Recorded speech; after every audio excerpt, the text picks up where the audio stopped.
আসসালামু আলাইকুম ওয়া রাহমাতুল্লাহ। সুপ্রিয় শিক্ষার্থী বন্ধুরা, কেমন আছো তোমরা? আশা করি সকলেই ভালো আছো। বন্ধুরা, এই ভিডিওতে আমরা আমাদের বেসিক সিরিজের তৃতীয় মডিউলের টপিক নিয়ে আলোচনা করব। তৃতীয় মডিউলের টপিক হচ্ছে ভার্ব এবং ভার্বের প্রকারভেদ। ভার্বের আলোচনা করার শুরুতেই প্রথমে আমরা ভার্ব সম্পর্কে দুই একটা কথা বলে রাখি। ভার্বের প্রকারভেদ নিয়ে আধুনিক ইংলিশ এবং প্রাচীন ইংলিশবিদদের মধ্যে মতভেদ আছে। প্রাচীন ইংলিশে ভার্বের প্রকারভেদ যেভাবে করা হয়েছে, আধুনিক ইংলিশে ভার্বের প্রকারভেদ তার চেয়ে একটু ব্যতিক্রম করে করা হয়েছে। যেহেতু আমাদের পরীক্ষাগুলোতে প্রাচীন ইংলিশকে সামনে রেখে, অর্থাৎ ট্র্যাডিশনাল ইংলিশকে সামনে রেখে প্রশ্ন হয়ে থাকে, তাই আমরা আমাদের আলোচনাটা ট্র্যাডিশনাল ইংলিশ অনুযায়ী করব। তো চলো শুরু করি।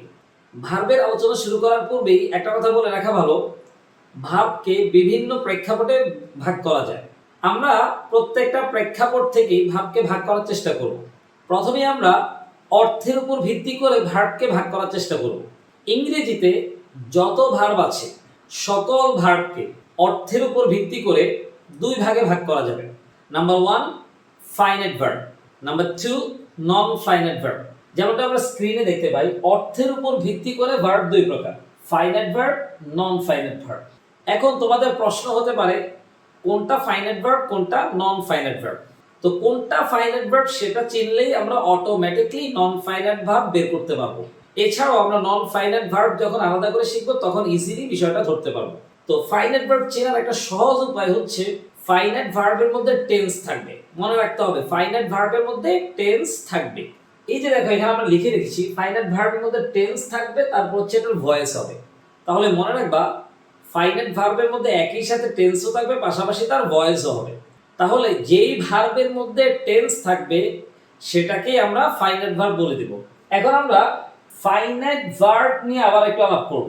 তো ফাইনাইট ভার্ব কিভাবে চিনবো আমরা? এটা চেনার আরেকটা উপায় হচ্ছে ফাইনাইট ভার্বের প্রকারের মাধ্যমে ফাইনাইট ভার্ব চেনা। ফাইনাইট ভার্ব হচ্ছে আবার দুই প্রকার, এক হচ্ছে মেইন ভার্ব, দুই হচ্ছে অক্সিলারি ভার্ব। মেইন ভার্ব কোনগুলা? মেইন ভার্ব হচ্ছে সাধারণত আমরা ইতিপূর্বে ভার্বের যে রূপগুলো পড়েছি ওগুলাই হচ্ছে মেইন ভার্ব। এছাড়াও অক্সিলারি ভার্ব নিয়ে আমরা একটু পরে আসছি। তো চলো বিষয়টা আমরা উদাহরণের মাধ্যমে দেখে নিই। এই বাক্যে আমরা দেখতে পাই যে প্লেড যে ভার্বটা রয়েছে এটা হচ্ছে ফাইনাইট ভার্ব, কারণ এর মধ্যে টেন্স আছে। প্লেড এটা ফার্স্ট ইনডেফিনিট টেন্স রয়েছে। এর পরের বাক্যে আমরা দেখতে পাই হি উইল কাম টুমরো। এই বাক্যে উইল অক্সিলারি ভার্ব, তারপর হচ্ছে কাম, এটা হচ্ছে মেইন ভার্ব। এই দুইটা সমন্বয় এটা হচ্ছে ফিউচার ইনডেফিনিট টেন্স। সো আমরা বলতে পারি এখানে দুইটা হচ্ছে ফাইনাইট ভার্ব। তাহলে সহজ করে বললে যেই ভার্বের মধ্যে টেন্স থাকবে সেটাই হচ্ছে ফাইনাইট ভার্ব। আবারও আমরা ফাইনাইট ভার্বের প্রকারটা নিয়ে একটু আলাপ করি। ইংরেজিতে দুইটা বিষয়কে আমরা একসাথে রেখে ফাইনাইট ভার্ব বলবো, সেটা হচ্ছে মেইন ভার্ব, তারপর হচ্ছে অক্সিলারি ভার্ব। মেইন ভার্ব কোনগুলা? এই যে দেখো এখানে আমরা লিখে রেখেছি ডু, ডিড, ডান, ডুইং। এই যে ভাবে চারটা রূপ রয়েছে, এই ভাবে চারটা রূপই হচ্ছে মেইন ভার্ব। এভাবে ভার্বের যতগুলা রূপ রয়েছে ওই রূপগুলাকে আমরা মেইন ভার্ব বলে দিব। তো আশা করি মেইন ভার্ব কোনগুলা হয়ে থাকে সেটা তোমরা বুঝতে পেরেছো। এখন আমরা মেইন ভার্বকে বিভিন্ন ভাবে ভাগ করে দেখব। মেইন ভার্বকে কয়েকটা দৃষ্টিকোণ থেকে ভাগ করা যায়, তোর মধ্যে আমরা তিনটাকে উল্লেখ করেছি এখানে। প্রথমেই দেখো লেখা আছে গঠনগতভাবে যে মেইন ভার্বের প্রকার, অর্থাৎ মেইন ভার্বটা যে গঠিত হয় এটার উপর ভিত্তি করে মেইন ভার্বটাকে ভাগ করা যায়। তারপরে লেখা আছে ভার্বের পরে অবজেক্ট হবে কি হবে না এর উপর ভিত্তি করে। 2 নম্বর পয়েন্টটা খুবই গুরুত্বপূর্ণ। সাধারণত আমরা মনে করি ভার্বের পরে যাই থাকবে সেটা হচ্ছে অবজেক্ট, কিন্তু মনে রাখতে হবে ভার্বের পরে সব সময় অবজেক্ট বসে না। কিছু কিছু ভার্ব আছে যার পরে অবজেক্ট বসে, কিছু কিছু ভার্ব আছে যার পরে অবজেক্ট বসে না, আর কিছু কিছু ভার্ব আছে যার পরে অবজেক্ট বসে না তবে কমপ্লিমেন্ট বসে। এই সমস্যাটা জানার জন্য আমাদেরকে অবশ্যই 2 নাম্বার প্রকারটা খুব ভালো করে শিখতে হবে। তারপরে 3 নম্বরে লেখা আছে কাজের উপর ভিত্তি করে ভার্বের প্রকারভেদ। তো একে একে আমরা 3 ভাবেই ভার্বটাকে বিশ্লেষণ করে দেখব। প্রথমে আমরা আলাপ করব গঠনগতভাবে ভার্ব কত প্রকার নিয়ে। গঠনগতভাবে ভার্ব হচ্ছে 2 প্রকার, এক রেগুলার ভার্ব, 2 ইরেগুলার ভার্ব। এই যে আমরা দেখতে পাই গঠনগতভাবে ভার্ব হচ্ছে 2 প্রকার, রেগুলার ভার্ব তারপর হচ্ছে ইরেগুলার ভার্ব। রেগুলার ভার্বের আরেকটা নাম হচ্ছে উইক ভার্ব, আর ইরেগুলার ভার্বের আরেকটা নাম হচ্ছে স্ট্রং ভার্ব। এখন কোনটা রেগুলার ভার্ব কোনটা ইরেগুলার ভার্ব সেটা আমরা বুঝবো কিভাবে, এই বিষয়টা আমরা উদাহরণের মাধ্যমে দেখে নিই। স্ক্রিনে আমরা দেখতে পাই এই যে লেখা আছে কল, যে ভার্বটা লেখা আছে তারপরে লেখা আছে কল কল। এখানে আমরা দেখতে পাই কল ভার্বের পরে 2 এবং 3 নাম্বার যে রূপটা আছে সেটা মূলত আমরা ধারণা করতে পারি। তো ভার্বের 1 নাম্বার রূপ থেকে যখন 2 অথবা 3 বেরোবে তখন যদি আমরা দেখি রূপটার মোটামুটি মূল অংশটা ঠিক আছে, শুধু শেষে ইডি যুক্ত হয়ে এটা বেরিয়েছে, তাহলে নরমালি আমরা বলতে পারি সেটা হচ্ছে রেগুলার ভার্ব। এরপরে আমরা দেখি irregular verb do did done. এই প্রথম যে ভার্বটা রয়েছে ডু, তারপরে ডিড, তারপর ডান। আমরা দেখতে পাই ডু এর পরে যে ডিড বেরিয়েছে এটা কিন্তু ডু এর সাথে মিলছে না, পরিবর্তিত হয়ে আসছে। এই যে আমরা ডু এর পরে 2 আর 3 নিয়ে প্রেডিক্ট করতে পারছি না, অর্থাৎ ডু ডিড ডান এটা তিনটা ভিন্ন রূপ বেরিয়েছে, এই জন্য আমরা বলতে পারি এটা হচ্ছে ইরেগুলার ভার্ব অথবা স্ট্রং ভার্ব। তো আবারও একটু বলি, যেই ভার্বের 1 নাম্বার রূপ থেকে 2 এবং 3 স্বাভাবিকভাবে অনুমান করা যাবে সেটাকে আমরা বলবো রেগুলার ভার্ব বা উইক ভার্ব। আর যেই ভার্বের 1 নাম্বার রূপ থেকে 2 এবং 3 নরমালি আমরা প্রেডিক্ট করতে পারি না সেটা হচ্ছে ইরেগুলার ভার্ব বা স্ট্রং ভার্ব। আশা করি তোমরা বিষয়টি বুঝতে পেরেছো। তো এখন আমরা আলাপ করব হচ্ছে মেইন ভার্বকে যে 3 ভাবে ভাগ করা যায় তার দ্বিতীয় অংশটা নিয়ে, অর্থাৎ ভার্বের পরে কি বসবে, ভার্বের পরে কি অবজেক্ট বসবে নাকি অবজেক্ট বসবে না, নাকি ভার্বের পরে অবজেক্ট না বসে অন্য কিছু বসবে। এই অবস্থার উপর ভিত্তি করে ভার্বটাকে আমরা 3 ভাগে ভাগ করব। নাম্বার 1 হচ্ছে ট্রানজিটিভ ভার্ব, নাম্বার 2 হচ্ছে ইনট্রানজিটিভ ভার্ব, নাম্বার 3 হচ্ছে লিংকিং ভার্ব। তো সহজ করে যদি আমরা জানতে চাই, ট্রানজিটিভ ভার্ব হলো যার অবজেক্ট থাকবে, অর্থাৎ ইংরেজি বাক্যে যখন আমরা কোনো একটা ভার্ব দেখব যদি ওই ভার্বের অবজেক্ট থাকে তাহলে তাকে আমরা ট্রানজিটিভ ভার্ব বলবো। যেমনটা আমরা উদাহরণে দেখে নিই, শি ইটস পিৎজা। এই যে বাক্যে আমরা দেখতে পাই সে পিৎজা খায়, তাহলে সে কি খায়, সে হচ্ছে পিৎজা খায়। তাহলে এই যে ইটের পরে অবস্থিত পিৎজা এটা হচ্ছে অবজেক্ট। তাহলে আমরা বলতে পারি ইট ভার্বটা হচ্ছে এই বাক্যে ট্রানজিটিভ ভার্ব। 2 নম্বরে যদি আমরা সহজ করে বলি, ইনট্রানজিটিভ ভার্ব হলো যার অবজেক্ট থাকে না। ইংরেজি বাক্যে যে ভার্বের অবজেক্ট থাকে না তাকেই ইনট্রানজিটিভ ভার্ব বলে। যেমনটা স্ক্রিনে লেখা আছে অবজেক্ট থাকবে না, এটাকে উদাহরণের মাধ্যমে বুঝে নেওয়ার চেষ্টা করি। He runs every morning. আমরা দেখতে পাই হি হচ্ছে সাবজেক্ট, রানস হচ্ছে ভার্ব। এখন বেশিরভাগ স্টুডেন্ট মনে করে এই যে রানের পরে যা আছে তা হবে অবজেক্ট, কিন্তু না, রানের পরে যা আছে তা এখানে অবজেক্ট হবে না। আমরা দেখি সে দৌড়ায় এভরি মর্নিং, প্রতিটা সকালে। তো সে কি দৌড়ায় বা কাকে দৌড়ায় এই ধরনের শব্দের মাধ্যমে প্রশ্ন করলে আমরা কিছুই পাই না। সো রান শব্দটার পরে কোনো অবজেক্ট নাই, তাহলে এভরি মর্নিং এটা কিন্তু অবজেক্ট না, এটা হচ্ছে অ্যাডভার্ব। তাহলে আমরা বলতে পারি এখানে রান শব্দটা হচ্ছে ইনট্রানজিটিভ ভার্ব। এরপরে আমরা দেখব লিংকিং ভার্ব কোনটা। লিংকিং ভার্ব বিভিন্ন ভাবে চেনানো যায়। সবচেয়ে সহজ উপায় হচ্ছে শব্দগুলো মুখস্থর মতো করে নেওয়া। লিংকিং ভার্বের পরে কখনোই অবজেক্ট থাকবে না, বরং যা থাকবে তাকে আমরা কমপ্লিমেন্ট বলবো। চলো ছোট্ট একটা উদাহরণের মাধ্যমে বুঝে নিই। She is happy. এই যে এখানে ইজ যে ভার্বটা আছে এটাকে কিন্তু আমরা ট্রানজিটিভ বা ইনট্রানজিটিভ বলতে পারছি না, ইজ হচ্ছে লিংকিং ভার্ব, আর তারপরে অবস্থিত হ্যাপি শব্দটা হচ্ছে কমপ্লিমেন্ট। এই বিষয়টা আমরা একটু সামনে গিয়ে বুঝবো ইনশাআল্লাহ। তো আসো, ট্রানজিটিভ ভার্ব সম্পর্কে ইতিপূর্বে আমরা আলোচনা করে ফেলেছি, এখন শুধু এখানে সংজ্ঞাটা লেখা আছে, জাস্ট আমরা একটু রিডিং করে যাই। ট্রানজিটিভ ভার্ব কাকে বলে? যে ভার্বের অবজেক্ট থাকে তাকে ট্রানজিটিভ ভার্ব বলে। ইতিপূর্বে আমরা বিষয়টা নিয়ে আলাপ করেছি। যেমন আমরা দেখি আই ইট রাইস, আমি ভাত খাই। তাহলে ইট ভার্বের যেহেতু অবজেক্ট রাইস আছে তাই ইট ভার্বটা হলো ট্রানজিটিভ ভার্ব। এরপরে আমরা দেখি দে প্লে ফুটবল। এই বাক্যে দে শব্দটা হচ্ছে সাবজেক্ট, তারপরে ভার্ব হচ্ছে প্লে, আর ফুটবলটা হচ্ছে অবজেক্ট। সো ইট এবং প্লে ভার্বের যথাক্রমে অবজেক্ট হলো রাইস এবং ফুটবল। তাই আমরা বলতে পারি এই বাক্যদ্বয়ে ব্যবহৃত যে ভার্ব রয়েছে অর্থাৎ ইট এবং প্লে, এই ভার্বদ্বয় হচ্ছে ট্রানজিটিভ ভার্ব। এই কথাটাকে আমরা ব্র্যাকেটে লিখে রেখেছি। এখন প্রশ্ন হলো কোন ভার্ব ট্রানজিটিভ কিনা এটা চেনার উপায় কি? এটা চেনার একটা খুব সুন্দর উপায় রয়েছে, সেটা হচ্ছে ভার্বটাকে প্রশ্ন করার মাধ্যমে বের করা। যেমনটা এখানে লেখা আছে, ভার্বটাকে যদি আমরা কি অথবা কাকে দিয়ে প্রশ্ন করি আর প্রশ্ন করার পর যদি উত্তরে অবজেক্ট আসে তাহলে সেই ভার্বটাকে আমরা ট্রানজিটিভ ভার্ব বলবো। চলো এই বিষয়টাকে একটু উদাহরণের মাধ্যমে বুঝে নেওয়া যায়। আই ইট রাইস, এখানে ভার্ব হচ্ছে ইট। আমরা ভার্বটাকে কি অথবা কাকে দিয়ে প্রশ্ন করে দেখি। আমি ভাত খাই, তারপর প্রশ্ন করি আমি কি খাই, ভাত খাই। আমি কি খাই এটা দিয়ে যখন আমরা প্রশ্ন করলাম তখন উত্তরে আমাদের ভাত আসছে। সো এখানে রাইস শব্দটা হচ্ছে অবজেক্ট। এরপরে আমরা দেখি দে প্লে ফুটবল, এই বাক্যে আমরা প্লেটাকে কি অথবা কাকে দিয়ে প্রশ্ন করি। সে কি খেলে অথবা কাকে খেলে। কাকে খেলে এটা দিয়ে প্রশ্ন হয় না, কি খেলে, ফুটবল খেলে। সো আমরা বলতে পারি এখানে ফুটবল শব্দটা হচ্ছে অবজেক্ট। তাহলে আশা করি তোমরা ট্রানজিটিভ ভার্ব খুব ভালোভাবেই বুঝতে পেরেছো। ভিডিওর এই পর্যায়ে আমরা ট্রানজিটিভ ভার্বের প্রকারভেদ নিয়ে আলাপ করব। ট্রানজিটিভ ভার্বের প্রকারভেদ নিয়ে আলাপ করার পূর্বে একটা কথা বলে রাখি, ট্রানজিটিভ ভার্বের প্রকারভেদ সিরিয়ালে জানাটা খুব বেশি গুরুত্বপূর্ণ না, এবং সিরিয়ালে এখান থেকে তেমন একটা কোয়েশ্চেন আসবে না।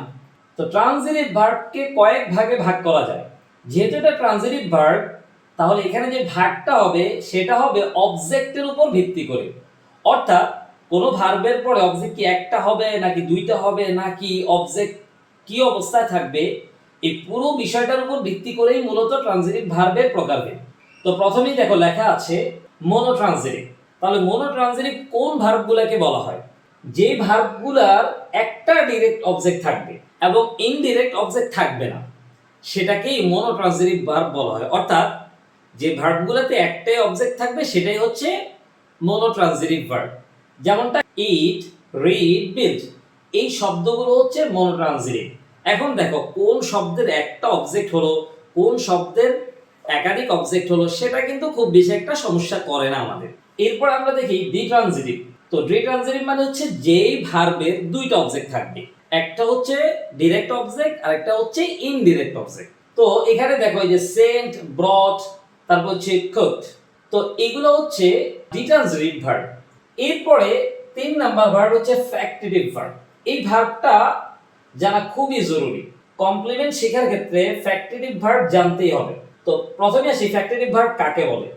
এটাকে কয়েকভাবে সংজ্ঞায়িত করা যায়, তার মধ্যে এখানে আমরা যেটা লিখে রেখেছি খুব ইজিলি, যেই ভার্বের একটা অবজেক্ট থাকবে এবং একটা কমপ্লিমেন্ট থাকবে।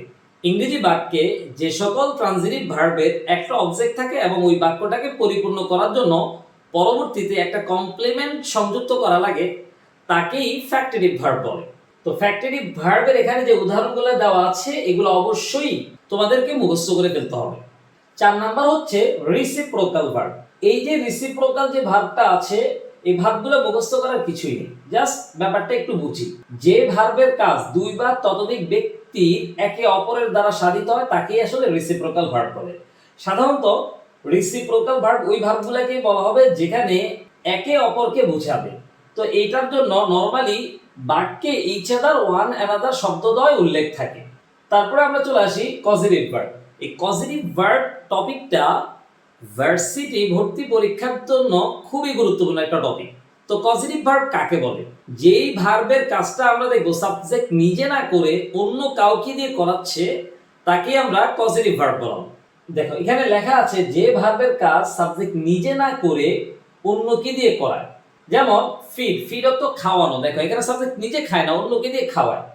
সো এখানে ফিডটা হচ্ছে কজেটিভ ভার্ব। ইনফর্ম মানে জানানো, নিজে জানে না অন্যকে জানায়, সো এটা হচ্ছে কজেটিভ ভার্ব। টিচ মানে শেখানো, নিজে না শিখে অন্য কাউকে শেখায়, সো এটা হচ্ছে কজেটিভ ভার্ব। এরপর আমরা চলে আসি রিফ্লেক্সিভ ভার্ব। যে ভার্বের কাজটি সাবজেক্টের উপর প্রতিফলিত হয়, এটা চেনা একদম সহজ।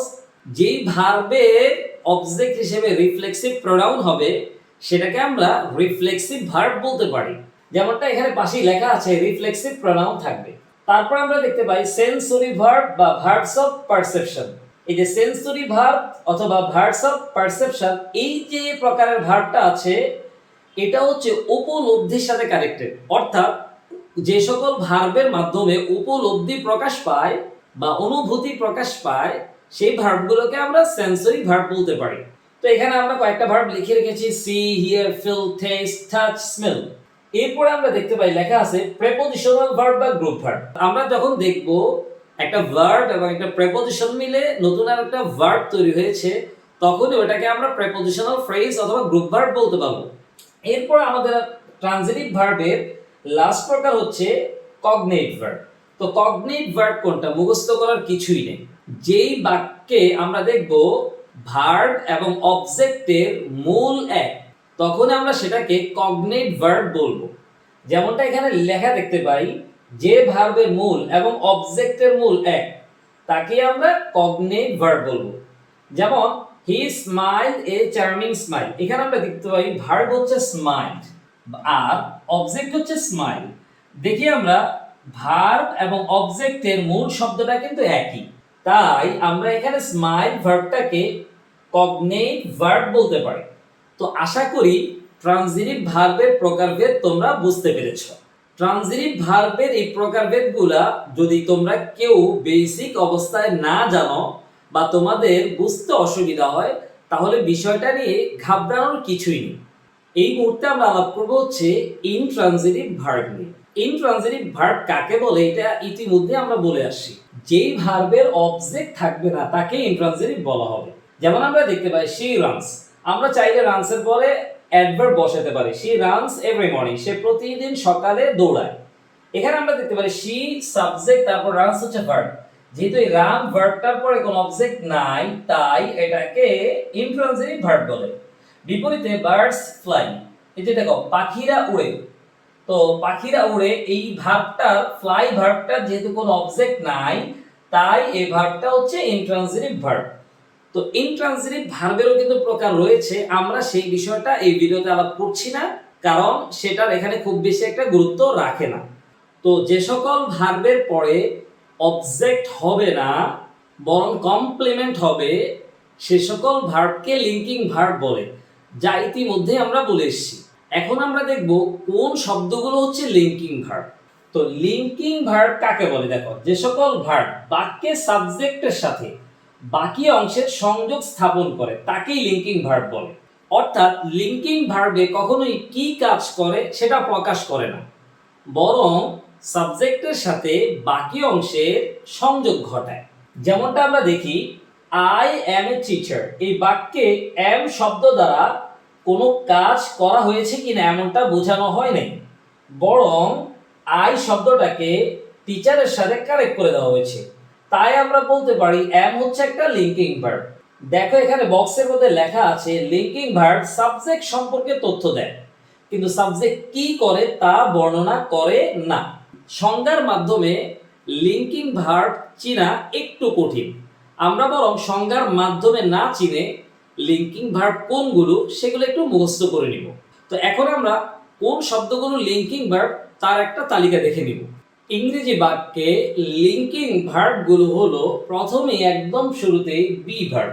মনে রাখতে হবে বাক্যে যখন am, is, are, was, were একা একা বসবে তখন এটা মেইন ভার্ব হবে, পাশাপাশি এটা লিঙ্কিং ভার্ব হবে। যেমনটা এখানে লেখা আছে am, is, are, was, were যখন বাক্যে একাকী ব্যবহৃত হবে তখন ওই শব্দগুলোকে আমরা লিঙ্কিং ভার্ব বলবো। এখন এই যে am, is, are, was, were এগুলো থেকেও ব্যবহৃত আরো কিছু লিঙ্কিং ভার্ব হলো has been, have been, had been, is being, are being, was being, will have been, এই সবগুলো হচ্ছে লিঙ্কিং ভার্ব। যেমনটা আমরা এখানে উদাহরণে দেখতে পাই শি ইজ বিউটিফুল, এই বাক্যে ইজ ভার্বটি একা একা বসেছে, তাই ইজ ভার্বটিকে আমরা লিঙ্কিং ভার্ব বলে দিব। এরপরে লিঙ্কিং ভার্ব হচ্ছে বিকাম। বিকাম থেকে যে ভার্বগুলো বের হবে সবগুলাই কিন্তু লিঙ্কিং ভার্বের আওতাভুক্ত। যেমনটা আমরা দেখতে পাই mobile has become an integral part of our life, মোবাইলটা আমাদের বিনোদনের বা আমাদের জীবনের অবিচ্ছেদ্য অংশ হয়ে গেছে। এইখানে যে বিকাম ভার্বটা আছে সেটা হচ্ছে লিঙ্কিং ভার্ব। এরপর আমরা দেখতে পাই সিম। সিম থেকে যে ভার্বগুলো বের হবে এই সবগুলো হচ্ছে লিঙ্কিং ভার্ব। যেমনটা আমরা উদাহরণে দেখি you seem to be nervous, এই বাক্যে সিম ভার্বটা হচ্ছে লিঙ্কিং ভার্ব, তোমাকে বিচলিত মনে হচ্ছে। তাহলে আমরা আবার একটু বলে নেই, বি ভার্বগুলো যখন বাক্যে একাকী বসে মেইন ভার্ব হবে তখন তাকে লিঙ্কিং ভার্ব বলা হবে। তারপর বিকাম যে ভার্বটা আছে সেটাকেও আমরা লিঙ্কিং ভার্ব বলে দিব। এছাড়াও সিম যে ভার্বটা আছে সেটাকেও আমরা লিঙ্কিং ভার্ব বলে দিব। এই তিন ধরনের লিঙ্কিং ভার্ব ছাড়াও আরো কিছু ভার্ব আছে যেগুলো লিঙ্কিং ভার্ব হতে পারে আবার অন্য ভার্বও হতে পারে। তো সে সকল ভার্বগুলোকে এখন আমরা একটু দেখে নিব। স্ক্রিনে আমরা দেখতে পাই লিঙ্কিং ভার্ব এবং অ্যাকশন ভার্ব হিসেবে ব্যবহৃত ভার্বগুলো, অর্থাৎ এই যে ভার্বগুলো রয়েছে look, smell, touch, appear, sound, taste, feel, এই ভার্বগুলো কখনো কখনো লিঙ্কিং ভার্ব হতে পারে। তো এই ভার্বগুলো যখন লিঙ্কিং ভার্ব হবে তখনও তারপরে যেটা বসবে তাকে আমরা কমপ্লিমেন্ট বলবো। এই বিষয়টাকে একটা ছোট্ট উদাহরণের মাধ্যমে বুঝিয়ে দিই। আই ফিল ইউর পেইন, এই বাক্যে ইউর পেইন এটা হচ্ছে অবজেক্ট, কারণ এখানে আমরা দেখতে পাই আমি অনুভব করি, আমি কি অনুভব করি সেটা প্রকাশ পেয়েছে, অর্থাৎ এখানে কোন একটা কাজ ঘটছে। ঠিক তার বিপরীতে দেখতে পাই হি ফিলস অকওয়ার্ড, সে বিব্রত অনুভব করে। এখানে আমরা দেখতে পাই এই বাক্যটাকে আমরা আরেকভাবে অর্থ বলতে পারি, সে বিব্রত অনুভূত হয়। এখানে সে কি করে বরং এটা প্রকাশ না করে বরং সে কেমন অনুভব করে সেটা প্রকাশ করা হয়েছে। তাই এখানে ফিল ভার্বটা হচ্ছে লিঙ্কিং ভার্ব, আর লিঙ্কিং ভার্বের পরে অকওয়ার্ড শব্দটা হচ্ছে অ্যাডজেক্টিভ অর্থাৎ কমপ্লিমেন্ট।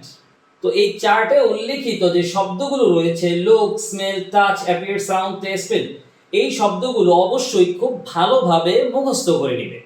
এই পর্যায়ে আমরা লিঙ্কিং ভার্ব যুক্ত বাক্যের গঠন নিয়ে একটু আলাপ করে নেব। লিঙ্কিং ভার্ব যুক্ত বাক্যের গঠনে আমরা ইতিপূর্বেই বলেছি ভার্বের পরে যাই বসবে তাকে আমরা কমপ্লিমেন্ট বলবো। এখন লিঙ্কিং ভার্বের পরে কমপ্লিমেন্ট হিসেবে কোন কোন শব্দ হতে পারে তা একটু দেখে নিন। এখানে আমরা দেখি সাবজেক্ট তো বসলো, তারপর হচ্ছে লিঙ্কিং ভার্ব বসবে, এরপরে অ্যাডজেক্টিভ বসতে পারে অথবা অ্যাডজেক্টিভ ফ্রেজ বসতে পারে, নাউন বসতে পারে অথবা নাউন ফ্রেজ বসতে পারে, প্রনাউন বসতে পারে অথবা নন ফাইনাইট ভার্ব বসতে পারে। এখানে আমরা ক্লজ লিখি নেই, অ্যাকচুয়ালি কমপ্লিমেন্ট হিসেবে ক্লজও বসতে পারে। তো আমরা দেখি হি সিমস ড্রাঙ্ক, প্রথম যে উদাহরণটা রয়েছে সেখানে সিম লিঙ্কিং ভার্ব, এটা ইতিপূর্বে আমরা বলেছি। সিম ভার্বটার পরে যে ড্রাঙ্ক শব্দটা আছে এটা একটা অ্যাডজেক্টিভ, অ্যাডজেক্টিভ হওয়ার পর এইখানে ড্রাঙ্ক শব্দটাকে আমরা কমপ্লিমেন্ট বলবো। এরপর আমরা দেখি দ্য সোপ টেস্ট, আমরা একটু আগে বলেছি টেস্ট শব্দটা লিঙ্কিং ভার্ব হতে পারে, যেহেতু টেস্ট শব্দটা লিঙ্কিং ভার্ব তারপরে যেটা রয়েছে পুরোটা কিন্তু কমপ্লিমেন্ট, অর্থাৎ টু গার্লিকলি টু ইট, এই পুরোটা কিন্তু কমপ্লিমেন্ট। এখন এই পুরোটা মিলে এখানে হচ্ছে অ্যাডজেক্টিভ ফ্রেজ, সো অ্যাডজেক্টিভ ফ্রেজটা এই বাক্যে কমপ্লিমেন্ট হিসেবে ব্যবহৃত হয়েছে। এরপরে আমরা দেখতে পাই হিজ প্রপোজাল ইজ ম্যাডনেস, এই যে ইজ ভার্বটা হচ্ছে লিঙ্কিং ভার্ব। ইতিপূর্বে আমরা বলেছি বাক্যে যখন am, is, are, was, were একা একা বসে তখন তাকে লিঙ্কিং ভার্ব বলে। যেহেতু ইজ ভার্বটি একা বসেছে তাই এটি লিঙ্কিং ভার্ব। এখন লিঙ্কিং ভার্বের পরে যে ম্যাডনেস ওয়ার্ডটি রয়েছে সেটা একটা নাউন, নাউন হয়ে এটা বাক্যে কমপ্লিমেন্ট হিসেবে কাজ করেছে।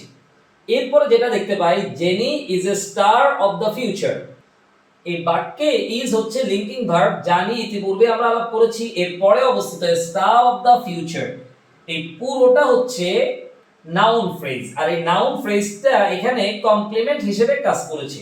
এরপর আমরা দেখতে পাই সিইং ইজ বিলিভিং, এই বাক্যে ইজ হচ্ছে লিঙ্কিং ভার্ব, লিঙ্কিং ভার্বের পর অবস্থিত বিলিভিং এটা একটা নন ফাইনাইট ভার্ব যা কিনা কমপ্লিমেন্ট হিসেবে কাজ করেছে। তো এতক্ষণের আলোচনা আমরা এটা বুঝলাম লিঙ্কিং ভার্বের পরে যাই বসবে পুরোটাকে আমরা কমপ্লিমেন্ট বলবো, আর কমপ্লিমেন্ট হিসেবে কিন্তু নাউন বসতে পারে, নাউন ফ্রেজ বসতে পারে, ইভেন নাউন ক্লজও বসতে পারে, অ্যাডজেক্টিভ বসতে পারে, অ্যাডজেক্টিভ ফ্রেজ বসতে পারে, ইভেন নন ফাইনাইট ভার্বও বসতে পারে। এবার আমরা বক্সে যেটা লেখা আছে তা একবার রিডিং পড়ে নিই। লিঙ্কিং ভার্বকে কখনোই অ্যাডভার্ব মডিফাই করে না, মনে রাখতে হবে লিঙ্কিং ভার্বের পরে কখনো যদি অ্যাডভার্ব বসে সেটা আসলে লিঙ্কিং ভার্ব আর থাকবেই না। তো সহজ কথায় লিঙ্কিং ভার্বের পরে কখনোই অ্যাডভার্ব বসবে না এবং এরপরে অবজেক্ট ব্যবহার করা যায় না। লিঙ্কিং ভার্বের পরে যা বসবে তাকে আমরা কখনোই অবজেক্ট বলতে পারবো না।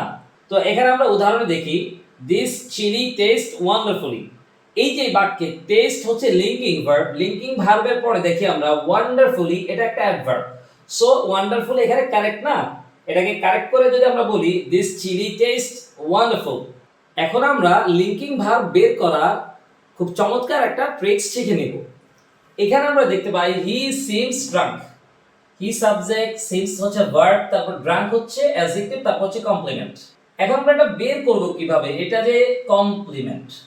তো এটার জন্য আমরা যেটা করব, সাবজেক্ট হিকে এখানে লিখলাম, তারপরে ড্রাঙ্ক শব্দটাকে এখানে আমরা লিখলাম। লিখার পরে যদি আমরা দেখি হি শব্দটা ড্রাঙ্ক একটা আরেকটার পরিপূরক হতে পারে, তাহলে সেটাকে আমরা বলবো কমপ্লিমেন্ট। দেখো, হি হচ্ছে একজন ব্যক্তি, একজন ব্যক্তি কি মাতাল হতে পারে না? অবশ্যই হতে পারে। সো হি শব্দটার পরিপূরক হচ্ছে ড্রাঙ্ক, তাই এখানে এই যে সিমটা হচ্ছে লিঙ্কিং ভার্ব আর ড্রাঙ্কটা হচ্ছে কমপ্লিমেন্ট। এরপর আমরা দেখি আই ফিল ইউর পেইন। এখানে আমরা আই শব্দটাকে লিখলাম, তারপরে ইকুয়াল দিলাম, তারপরে ইউর পেইনটা লিখলাম। এখন আমরা দেখি আই কি তোমার পেইন হতে পারে? না, হতে পারে না। তাই এখানে আমরা বলতে পারি ফিল ভার্বটি হচ্ছে অ্যাকশন ভার্ব অর্থাৎ লিঙ্কিং ভার্ব না, এবং ইউর পেইন এটা হচ্ছে অবজেক্ট অর্থাৎ কমপ্লিমেন্ট না। তো ফাইনাইট ভার্বকে আমরা ইতিপূর্বেই দুইটি দৃষ্টিকোণ থেকে ভাগ করে দেখলাম। এখন আমরা দেখব কাজের উপর ভিত্তি করে ফাইনাইট ভার্বের প্রকারভেদ। ইংরেজিতে যত ফাইনাইট ভার্ব আছে কাজের উপর ভিত্তি করে এটাকে আমরা দুই প্রকারে ভাগ করতে পারি। নাম্বার 1 হচ্ছে অ্যাকশন ভার্ব, অর্থাৎ যেই বাক্যে আমরা দেখব ফিজিক্যাল অ্যাক্টিভিটির মাধ্যমে কোনো কাজ করা হয়। তারপর 2 নাম্বার হচ্ছে নন অ্যাকশন ভার্ব, অর্থাৎ যেই বাক্যে আমরা দেখব কোনো কাজ প্রকাশ করার উদ্দেশ্য না, বরং মানসিক অবস্থা, যেমনটা আমরা এটাকে দেখি স্টেট ভার্ব, মেন্টাল যে অ্যাক্টিভিটি আছে সেটাকে প্রকাশ করা হবে। তো এই প্রকারটা আমাদের খুব বেশি একটা না জানা থাকলেও চলবে, তাই এই প্রকারটা নিয়ে আমরা এখানে আর আলাপ করছি না। এটা মূলত অ্যাডভান্স লেভেলের আলোচনা। এতক্ষণ ধরে আমরা ফাইনাইট ভার্বের দুই প্রকারের মধ্যে মেইন ভার্ব নিয়ে আলাপ করেছি। এখন আমরা দেখব ফাইনাইট ভার্বের দ্বিতীয় প্রকার অর্থাৎ অক্সিলারি ভার্ব। অক্সিলারি ভার্বকে আমরা 4 প্রকারে ভাগ করে নিতে পারি। এটাকে এক একজন এক একভাবে ভাগ করে, কিন্তু এটার মৌলিক কথা কিন্তু একই। তো চলো আমরা দেখি। প্রথম প্রকার আমরা রেখেছি বি ভার্ব। বি ভার্ব গুলো হচ্ছে am, is, are, was, were, এগুলোই বেসিক। এগুলো ছাড়াও আরো রয়েছে বি, বিন, বিন, বিং, ওগুলো কিন্তু বি ভার্ব। তারপর হচ্ছে হ্যাভ ভার্ব। হ্যাভ ভার্ব গুলো হচ্ছে হ্যাভ, হ্যাজ, হ্যাড। হ্যাভ ভার্বের কিন্তু আরেকটা অক্সিলারি রয়েছে হ্যাভিং। তারপরে হচ্ছে ডু ভার্ব। ডু ভার্ব হচ্ছে ডু, ডাজ, ডি।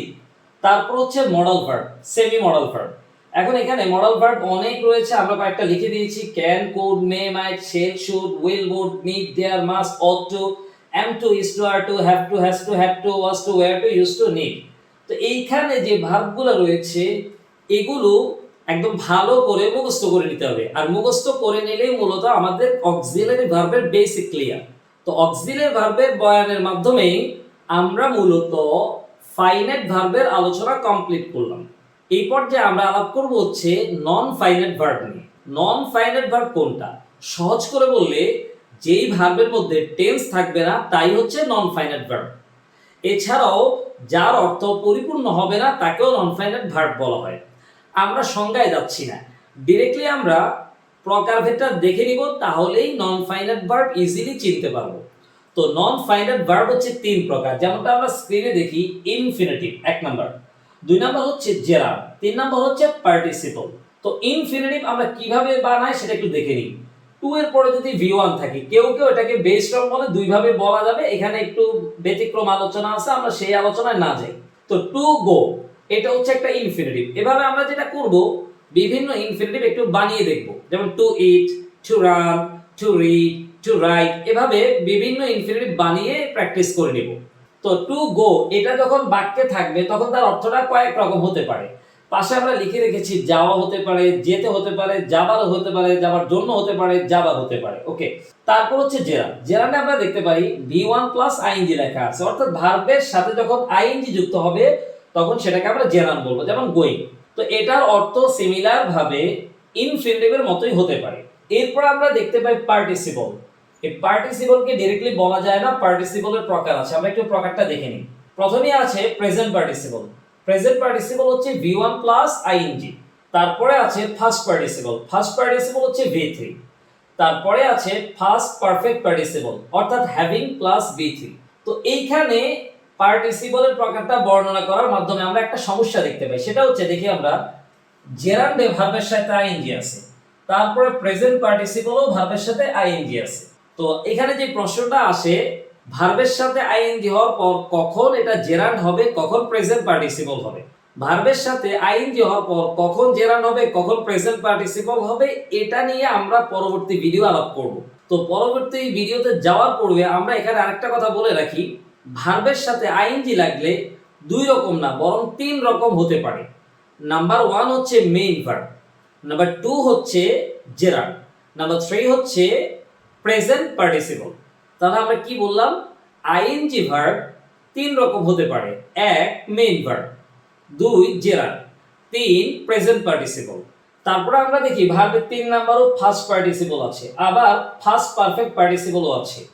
তো ভার্বের 3 নাম্বার রূপ কিন্তু 3 জায়গায় পাওয়া যায়। আমরা ইতিপূর্বে দেখে আসি মেইন ভার্বের মধ্যে ভার্বের 3 নাম্বার রূপ আছে, আবার নন ফাইনাইটের অংশ ফার্স্ট পার্টিসিপল এবং ফার্স্ট পারফেক্ট পার্টিসিপলের মধ্যেও ভার্বের 3 নাম্বার রূপ আছে। তাহলে আমরা বলতে পারি ভার্বের 3 নাম্বার রূপ এবং আইএনজি ভার্ব এটা 3টা করে ব্যবহার রয়েছে। ভার্বের 3 নাম্বার রূপ কখন মেইন ভার্ব হবে, কখন ফার্স্ট পার্টিসিপল হবে, কখন ফার্স্ট পারফেক্ট পার্টিসিপল হবে, এই বিষয়টা এবং আইএনজি ভার্ব কখন মেইন ভার্ব হবে, কখন জেরান্ড হবে, কখন প্রেজেন্ট পার্টিসিপল হবে, এই পুরো আলোচনাটাকে আমরা পরবর্তী ক্লাসে ইনশাআল্লাহ আলাপ করব। তো পরবর্তী ভিডিও নিয়ে বন্ধুরা আবারও হাজির হয়ে যাব। ততক্ষণ পর্যন্ত ভালো থাকবে। আসসালামু আলাইকুম ওয়া রাহমাতুল্লাহি ওয়া বারাকাতুহু।